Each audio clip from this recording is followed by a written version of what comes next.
ప్రభు యొక్క ఘనమైన నామాన్ని బట్టి ప్రతి ఒక్కరికి వందనాలు చెల్లిస్తున్నాను. ఉదయకాలాన్ని నువ్వు తెలుసుకోవాల్సినటువంటి సంగతులు ఏమున్నాయంటే, కొలస్సీలకు రాసినటువంటి పత్రిక 2వ అధ్యాయము 2వ వచనం, నేను ఎంతగా పోరాడుచున్నానో మీరు తెలుసుకొని కోరుచున్నాను. వారు ప్రేమయందు అతుకుబడి సంపూర్ణ గ్రహింపు యొక్క సకలైశ్వర్యము కలిగిన వారే, దేవుని మర్మమైన క్రీస్తును స్పష్టంగా తెలుసుకున్న వారే, తమ హృదయములలో ఆదరణ పొందవలనని వారందరి కొరకు పోరాడుచున్నాను. అపోస్తలుని పౌలు అయితే కొలస్సీ సంఘానికి ఆయన రాస్తూ అతను ఎంతగా పోరాడుతున్నాడో వారు తెలుసుకోవాలని అతను కోరుకుంటూ ఉన్నాడు. వారు ప్రేమయందు అతకబడిన వారుగా ఉండాలి, సంపూర్ణ గ్రహింపు యొక్క సకలైశ్వర్యము కలిగిన వారై ఉండాలని అతను ఎంతగానో కోరుకుంటూ ఉన్నాడు. ఈరోజు చాలామంది చాలా రకాలైనటువంటి ప్రార్థనలు చేస్తూ ఉంటారు. కానీ అపోస్తలునైనటువంటి పౌలు చేసినటువంటి ప్రార్థన కానీ మనం గ్రహించుకున్నట్లయితే అది భూ సంబంధమైనటువంటి రిక్వెస్ట్లు అయితే కాదు, అవసరతలు కూడా కాదు.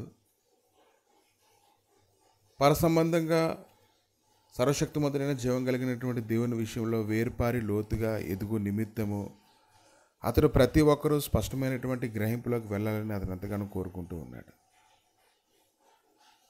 కనుక ఈరోజు ఇటువంటి ప్రార్థన ఎవరు చేస్తారు? ఎక్కడ చూసినా సరే ప్రేమ చల్లారిపోతూ ఉన్నటువంటి దినాల్లో అపోస్తలుడైన పౌలు అయితే ప్రార్థన చేస్తూ ఉన్నాడు.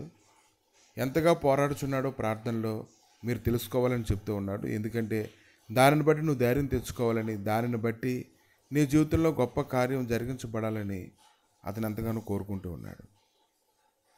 కనుక దేవుని మీద ఆధారపడేలాగా, ఆయన సన్నిధిని ప్రత్యక్షను అనుభవించేలాగా అపోస్తలుడైన పౌలు అయితే కొలస్సీ సంఘాలకి కొరకు అతను ప్రార్థన చేస్తూ ఉన్నాడు. మీ ఎడల నేను ఎంత శ్రద్ధ కలిగి ఉన్నానో మీరు అర్థం చేసుకోవాలి అంటున్నారు. ఈరోజు మన ఎడల ఎవరైనా శ్రద్ధ కలిగి ఉంటే అది మనం అర్థం చేసుకోగలగాలి, దాన్ని ఉపయోగించుకోగలగాలి. వారు మన వద్ద నుంచి వెళ్ళిపోయేటువంటి సమయం లోపే మనం దాన్ని పొందుకొని దాన్ని మన జీవితాల్లో అనుభవించగలగాలి. కనుక సంపూర్ణ గ్రహింపు యొక్క సకలైశ్వర్యము కలిగిన వారే ఆయన గురించినటువంటి సంగతులు తెలుసుకుంటూ ఉన్నప్పుడు, పరిశుద్ధాత్మ యొక్క శక్తిని అనుభవిస్తూ ఉన్నప్పుడు, ఎన్నో రకాలైనటువంటి సన్నిధులు వింటూ ఉన్నప్పుడు ఆయన పాదాల మీద మనం ఖచ్చితంగా పడతాం. ఆయన వేడుకుంటాం, ప్రభా నేను పాపాత్ముని ఎదురు నుంచి పొమ్మని మనం ఆయన వేడుకుంటూ ఉంటాం.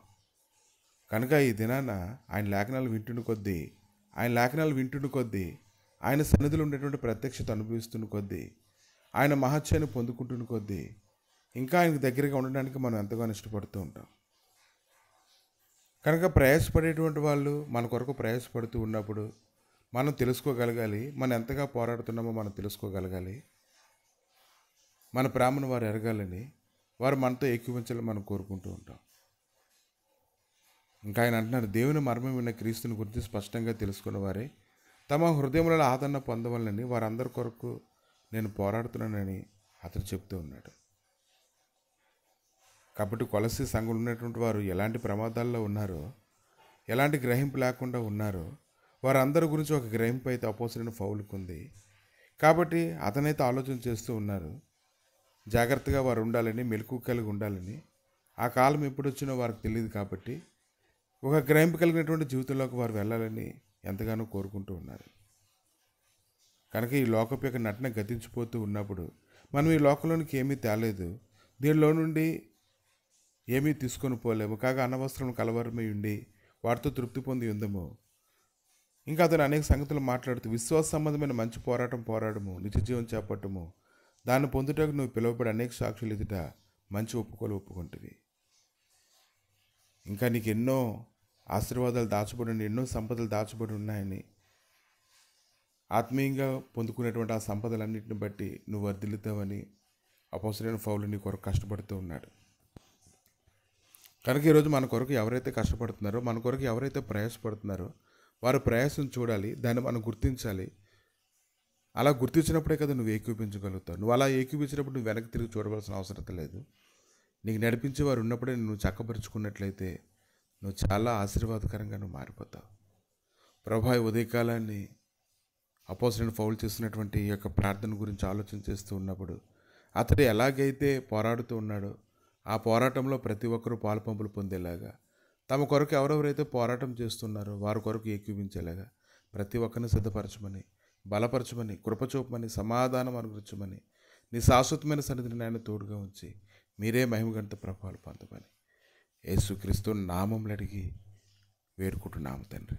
ఆమె